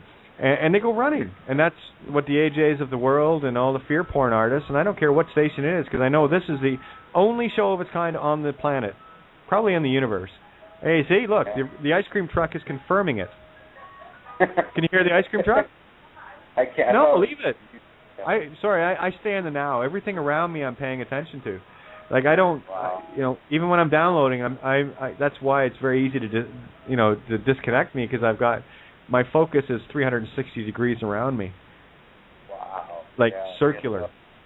I did want to touch on one thing with regards to, and this was actually triggered during our little chat here. There was a question that had come in through email from Carl, and I wanted to address it last night. I was in one of my giddy moods last night. I just couldn't. Yesterday was so beautifully overwhelming. It was bliss, and of course that's when I got back onto my gold, my urine, and I took a few days off just to see what would happen. And I'll never do that again. It was so empty. But I want to crack this email open, and I want to read it, because there's a very it goes right back to what I was saying about magnetic and electric, and this. The question was regarding transgenderism, LGBT community, and this is one of the most incredible questions, so eloquently put, that is completely devoid of any form of ego that I have ever had in my email. And for me to say that is something. So I want to share this question, because it is a beautiful way, as soon as I can get my email to open here, it is a beautiful way to show this magnetic electric. Because a lot of times, you see, here's part of the division of duality here. People think in terms of sex, boy, girl. They're not thinking in terms of gender. Masculine, right. Yeah, masculine, feminine, electric, magnetic, okay? So this is why we have to be very mindful. So I haven't even checked my email today. Oh, it's only 50:51, so that's good. No, that's good. I don't check it every day, and it just feels good to know I haven't got 300 emails sitting here to have to go through, and that's normal. But it's going to come right back to what we talked about earlier, Brandon. And I'm only going to roll till 9 o'clock tonight, because girls' night out. I haven't had a girls' night out ever. Seriously. And actually, this really because when Carl, I emailed him, and when he emailed me back, he had mentioned something about Ed Wood cross. Let me assure you, and I think I've already covered this. The only thing, again, I'm walking, talking confusion for people, you see, because they hear a male voice, but I assure you, it's not coming from a male. Because I have spent a lifetime clamping that down to a level that most people never understand. So I probably would have been fast just deleting here some of this stuff, but here, just give me a sec, I'm almost there. I gotta love that outlook. It really sucks horse dick. Did I say that out loud? I sure did. I don't know about you guys, but I like the old Hotmail. Oh, here we go. Let me see. No, I'm going to read this question out, and this will probably take up the remainder of. But hang in here, guys. Don't go anywhere. Actually, I won't be that long answering it, but I do want to cover this. The subject was transgenderism, androgyny, and homosexuality, and this is a beautiful question. So I'm going to read the email out as soon as I can get it open. I actually found it, so that's a bonus, huh? So here is the question. So he writes, Dear Kate, there is a theory that queers, LGBT, homosexuals, etc., are coerced into being that way, often espoused by heterosexuals like me, that they are victims of endocrine disruptors and a lot of coercion into being queer. We do not suffer from homophobia, as we do not fear queers, but don't appreciate those who recruit, indoctrinate children, or proposition us, and especially do not appreciate gender estrangement, misandrony or misogyny of any kind, and still insist heterosexual nuclear monogamous is ideal, all other things being equal, for children to be raised. What do you think of us? Are we bigots, or have good arguments that you agree with? Well, I assure you that I completely agree and completely disagree, because I can see both sides of this coin, and it is the most beautiful coin once you see it. You see, one of the things that I've talked about, anything in this universe can be brought right back down to an imbalance of magnetic electric. That's it. Magnetic, female or feminine energy, creation, void, ovum, and electric, masculine, intent energy. Okay? That's the intent. Got to put that phallus somewhere, okay? That's the urge. So what we're dealing with here are two energies, not two sexes. So when we start thinking in terms of energy versus the illusion of the physical, you actually start to see it and how it's out of balance. Now, I'm going to talk from my perspective, because I'm walking right between, and I can see both sides of it. First off, no, I don't agree with people that are out of balance to the degree, and I've met many of them, where they not only are they gay, but they're actually militant about it. Mm-hmm. Okay? And I've also met heterosexuals, right, that are equally militant about it, and I totally get both sides of that coin. I see the energy out of balance. And it's nothing to do with the actual energy. It's got everything to do with the ego programming that is running in both sides, that they can't see that imbalance of energy. It gets confused with this whole, quote, sex thing, unquote. Now, I assure you, one, when you have an unconditional love between, female, male, yeah, you're not going to have a whole lot of kids there. But I assure you also, and if you can go back into the Bible, and it will show you, and even Jesus talked about it, there's no coercion here. You're born that way. That is your role in the movie. And we all take our roles far too seriously, instead of just being who we are. Once you are just being who you are, you're perfect. It's when you're not being who you are, and the ego has control of you, that you get thrown out of balance, and all of a sudden you have things like anger and jealousy and fear and what have you. So what I'm going to do here right now is I'm going to defend both sides of the coin at the same time, because you're both right. Depends on the perspective and the amount of imbalance that is going on there. Now, one of the things in particular, and I know a lot of lesbians and gays and bis and transsexuals, transgendered. I mean, that ranges from cross-dresser, with fetish, or these are all roles, by the way. There's nothing bad or good or whatever. It's just your role. So get over it. Yep. Play your game. I don't care what you're doing. As long as you're not harming anybody, that's fine. It's when we start to implant and push our ideals on others, where we're trying to bring others into our role, that's the trespass and free will choice, either coming from a hetero or from a homo. It doesn't matter to me. You step on someone else's free will choice, you're trespassing. You're breaking the golden rule, because you're doing unto others that which you don't want done to you. So shut up. Right? You don't want to get hit with a baseball bat? Well, stop swinging. That's kind of how it works, right? Pick a fight, expect one. So, for me, it's very simple, because I walk between both worlds. I don't care. Both sides of the closet work for me. I can look at I know a lot of gay couples that I would sooner see a child being raised with in that pure love than with a heterosexual man and wife, where the husband or vice versa is beating the living shit out of the partner and the kid as well. Is that a nurturing environment? Does that make hetero a better situation?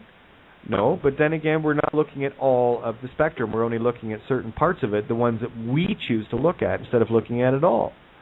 and vice versa. I know a lot of gay couples that I wouldn't put my kid with because they're too militant on one side or the other.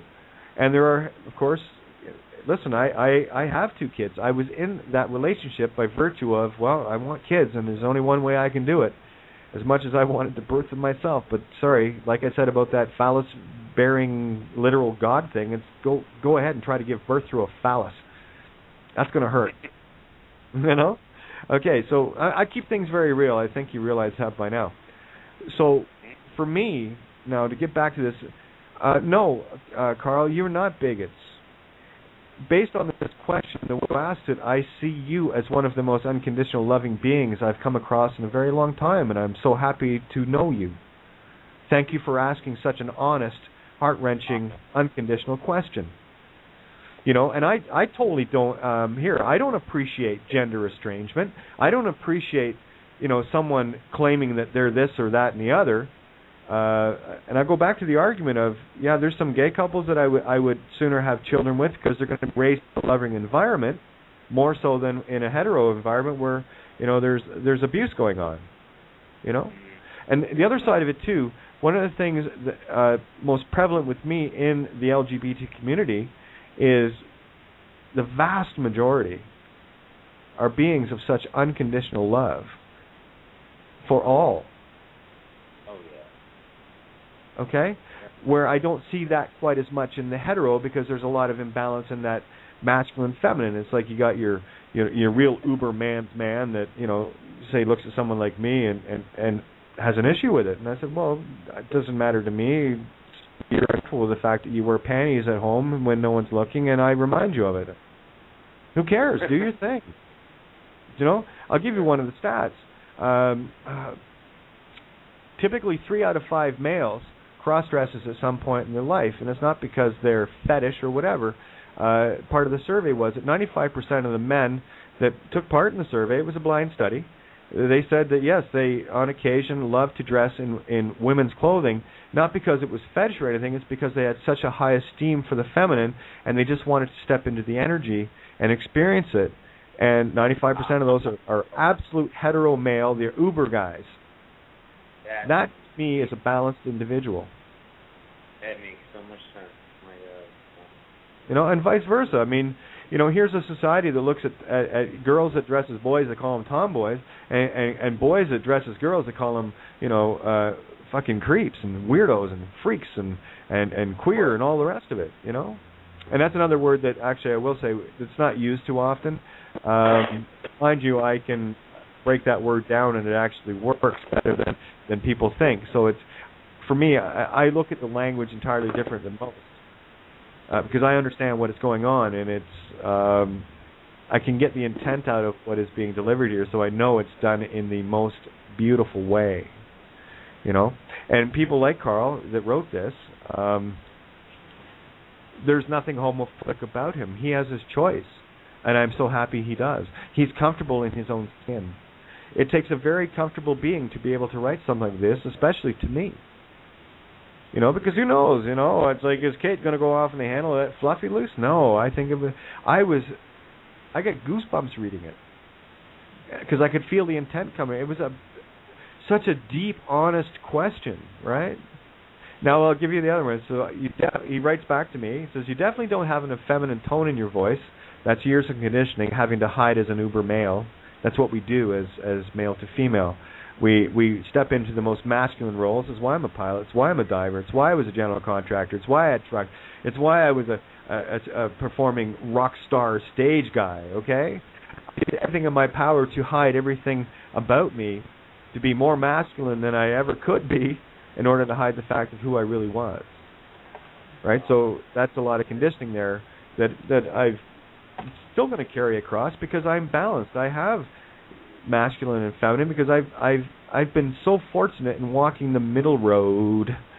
That's why I can see both sides of the coin, And you're not going to get an argument out of me. The only time you'll ever get what will appear to be the hair in the back of my neck rising up is when ego comes in and it starts going circular and Fluffy starts gnawing on my leg and I say, all right, Fluffy, go get him. That's my 3-headed, my Cerebus. I let her loose off the chain, and I let her chew up the other ego, and she's happy. And then I put her back in her cage, and I say, everybody happy now? And I know a lot of people love it when I let her loose, but that's okay. But here's what he wrote back. You definitely don't have an effeminate tone in your voice, and thought maybe you were more like Ed Wood, a heterosexual crossdresser rather than a queer. No, I'm quite queer. No, I am female. I am pure female energy. I know that. I know who I am. I live in here. You don't. But you refer to yourself as female, of course, because I am. That's my Merkaba is a clockwise turn. I know that. I've known that since the day I was born. So that, and then he says, I don't know your situation, but definitely a subject of curiosity. Well, there it is. There's my situation. I was born this way. I've always known who I was. This has been a literal war of heaven with me, and heaven is masculine, feminine, magnetic, electric.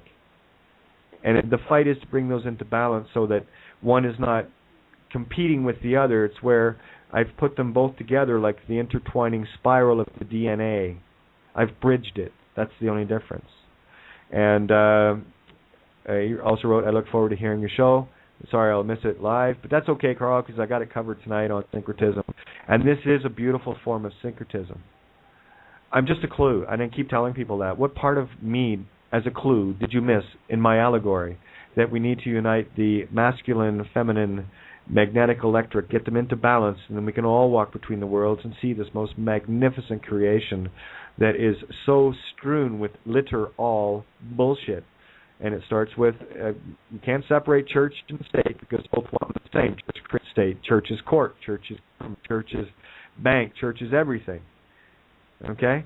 And this goes right back to, it's just the pharaohs still trying to maintain control since they got their asses kicked out of Egypt after Mother Gaia decided to wash the gold caps off their smart meters called the pyramids. Okay? So anyway, I'm just so happy I was able to answer that question for Carl and bring the full circle of what we started with, Brandon.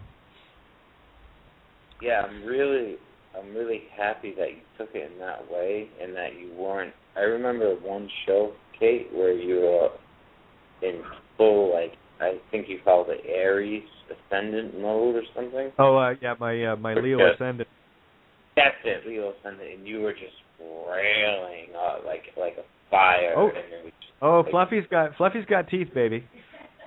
and it was just like, I scare me sometimes. Don't kid yourself. That scared the shoot out of me, and it was just shit, you can say shit on my show. We got a disclaimer. Okay. All right. Well, anyway, yeah, and I'm so glad that you took his letter or email as it was. Oh, it's beautiful. Naked letter, you know. Well, here's the thing, and this go here. I'll tell you what, Brandon. Do a little test. Go back to the last show that Tony was with me. I'm going to show you the shift in energy. Go to the last show that Tony was with me and listen back, especially the Kyler Davenport ones. And what you're going to experience there is my biggest frustration with putting out fear porn fires. Because I could always feel the intent and people being caught in illusion. And the last night that Tony was on, I had my fill. I had my fill of putting out fear porn where you know, the fires were just getting lit everywhere, and I just got tired of it. Now listen to the show the next night, and the next night, and the next night, up to now, and tell me if you notice a difference, because now I'm not having to constantly backtrack and repeat and clear up all the fires.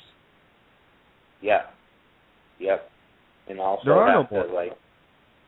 It's gone, and so you don't have to put the puzzle pieces back together that he kind of like threw apart, you know, or whatever, you know. Exactly. For the list. Yeah. That's better. What date would that be, Kate? Oh, I'd have to go back, but if you go back, say, 2 months, or actually go back 2 or 3 months, guaranteed, Tony will be part of the show. And I'm not picking on Tony. What I am trying to show is the subject matter that I was constantly. Nothing to do with Tony, because Tony could have been anybody putting the same stuff in. And I still deal with it, you know, even talking about other radio hosts and whatever. The hair on the back of my neck goes up because all that's happening is these people are still, they call themselves truthers, and they haven't got a clue. And so be it. I don't care. If you're focusing on the fear, if you're focusing on the movie that someone else has scripted, whose movie is it? Is it yours or someone else's? I want to see your movie, Brandon. I know you're going to write a great script. Well, here's the thing. Our novels have already intersected, and I think the start of something beautiful, and it already is, had some kind of an ending. But I'm so happy that our books have already been written and are being written, and I'm glad I took that initiative today to just call and say hi and thanks. And, I'm glad, this is. I don't know if you've heard me much, but I literally beg for people, come on, because I want to hear other people, because I hear me all the fucking time. Yep. I don't think so. Yeah. Sorry, someone had. That's okay, Charisma. Not my sunglasses. No, mine are in my purse. And here's the joy of this, because I know everything that we do is perfect. I know this. So you called in because it's perfect. And I know why you called in, because it's perfect. And here's the message I want to give to everyone tonight. You are the star of the most amazing movie in the universe. You are the director and producer, and you've been living your life as an extra. You didn't know it. But what I want you to do is become the blockbuster star that you are. Start scripting your own movie. And I assure you, over the coming days, as more of this unfolds for me, I will be in a writing mayhem. I promise. I do my best work in essays.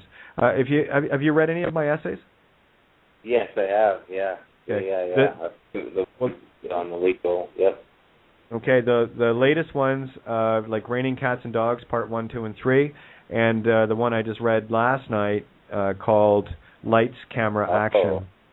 Okay? Yeah. These are the allegoricals. Yeah. Okay? And it's to show you the real movie. That's what I'm trying to do now, because I've done the legal. I've done, oh my God. I could sit in on any show on any subject and know more than the fucking host. Yep. I promise you. You can't do this for 3.5 years solid, 12 to 16 hours a day, 7 days a week, and not learn. Right, exactly. And I mean, that's always been my pension anyway. It's like, that's what I do. I've been like this my whole life. And even Charisma says tonight, says, how do you remember stuff? And I said, I don't have to. I just download it, because I clear my RAM and then I put it into the ROM, right? The ROM drive, the read-only memory, and I access whatever I need. And that's it. I don't have to remember. It's already in the Akashic. Yeah, this is the archives. Yeah, right. Yeah, our universal archives are completely accessible once you get yourself open to it. But you got to clear the ego, the RAM, get rid of the garbage, clear it off your RAM. So, how good does your computer work if you've got a gig of RAM and you've got 999 megabytes working on it? Yeah, or we haven't defragmented it, or right. Yeah, you're fragmented, and here we are in a fractal. Good. Well, listen, Brandon, I got 9 minutes to roll out here, so but I just want to thank you, and I'm hoping that you will become a regular call-in. I would love to. The show is it every Friday, right? I think, right? I'm on seven nights a week. Oh my goodness! Tomorrow night then. Yeah, 7 nights a week, my friend. I have been since, I don't know, I guess I've been doing 7 nights a week for about 5 months. Yeah, there's a lot of you out there on YouTube. Oh, yeah. Light worker, yeah. Yeah, I Google, the other day I Googled, because I was talking to Cindy Lieberman, and she said, Google your name. So I did, and there was like over 500,000, one of over 500,000, I'm thinking, holy shit. But it was kind of neat. She said, Google images, and there's me with all these friggin' supermodels. It was awesome. I was like, oh my God, I feel special. But anyway, it was beautiful. We have Mim. I got to get Mim in before we roll out of the show here. Okay. But, well, thanks. Brent, thank you. Thank you so much. Love you too, my friend. All right. Your line's open, so don't go anywhere. I just want to hear from Mim before I roll out. Mim, love, how are you? Oh, you there, Mim? Friend? Yeah, can you hear me? I can hear you, hon. How are you? Okay, I hope I'm not coming across too hot. I just ended up having to take off right when I knew you were going to open up. But I wanted to mirror something back to you real quick before you go for your girls' night out. And the numbers that came up today, this was around 8:30 this morning, 222, and within 30 seconds another 222 came up. These were license plates. And then around 11:30, 999. Okay, at 6:11 p.m. on my way to pick somebody up from work, the license plate said "Got Heat." Okay, like got milk, only this was got heat. What's your sign, by the way? What's your sign? Aquarius. Got heat? Well, you fan that fire with some air, baby. Okay, well, get this. Now, this was just in the last, 45 minutes.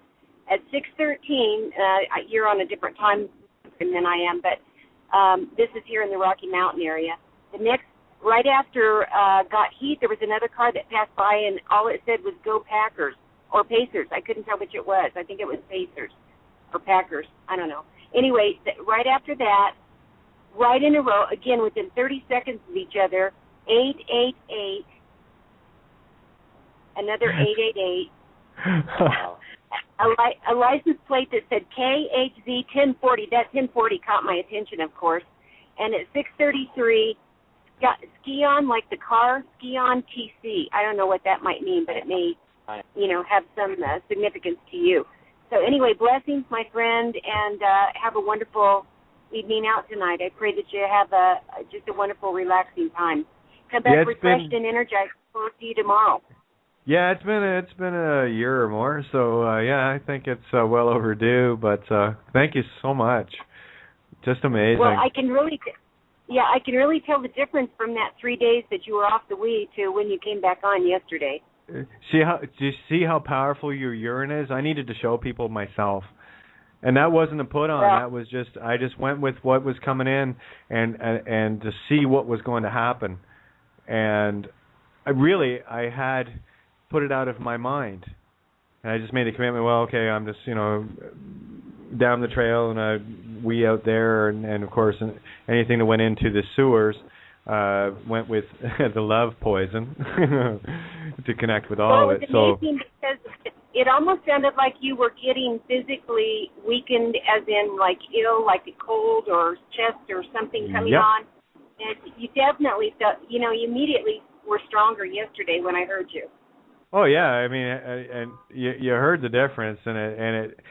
I got to tell you, from the minute in the morning, chug-a-lug, it was like within 30 seconds, bam, downloads, and it was like, holy shit. And I didn't stop laughing all day.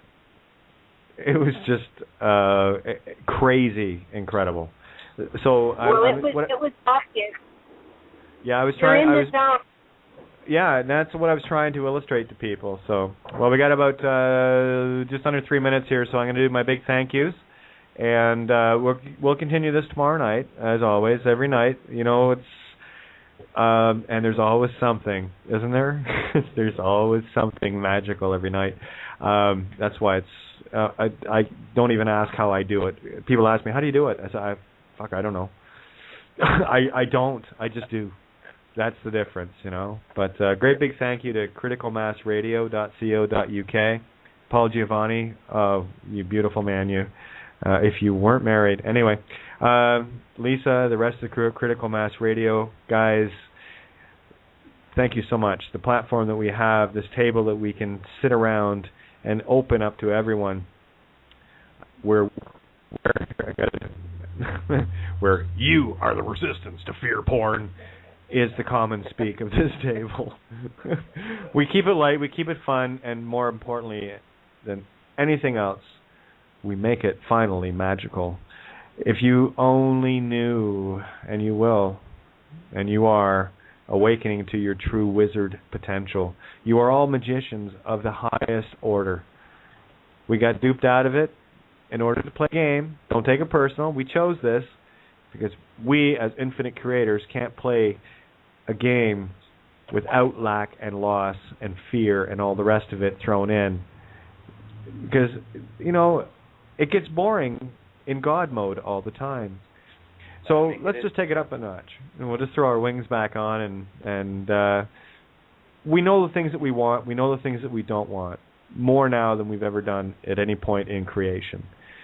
And this is the beauty and the joy of what it is that we do as we come back into knowing what we really are, that we are awakening to this. Remember this, there are no enemies here. They are all imaginary. They are all illusions. They are the villains in your movie. Stop beating up the actors. They're doing a great job. It's up to you as the director to see it. And if you can't, well, then you're just being an extra anyway, and I can't help you there.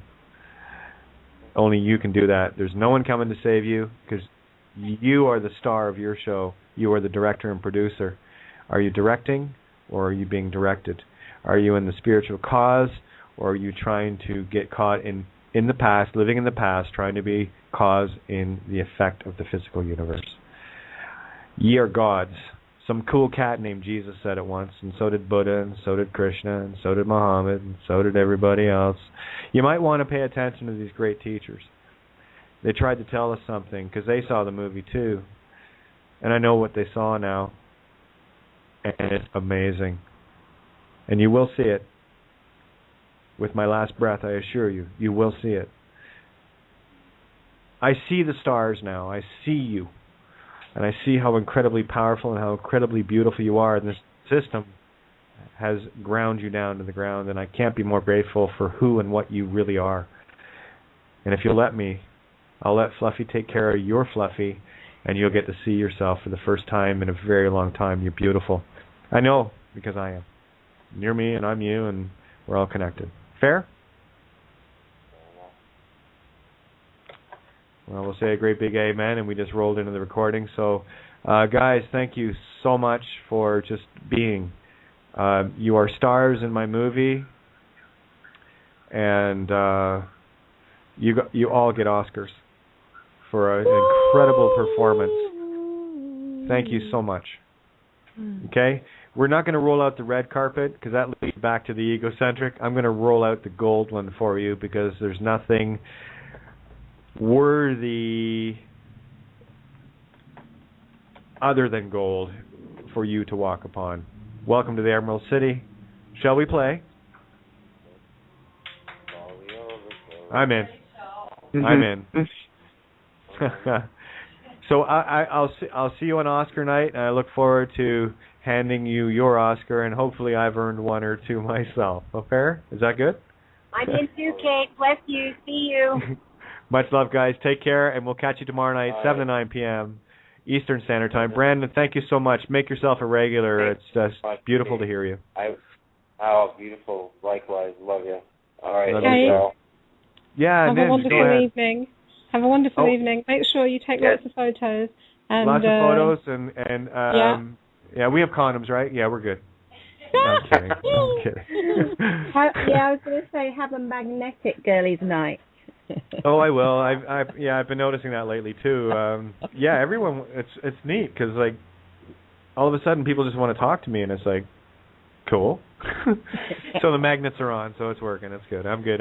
See, that's the thing is I'm stepping into my role as the two-spirit, mouthiest tranny on the web. Okay, and it works.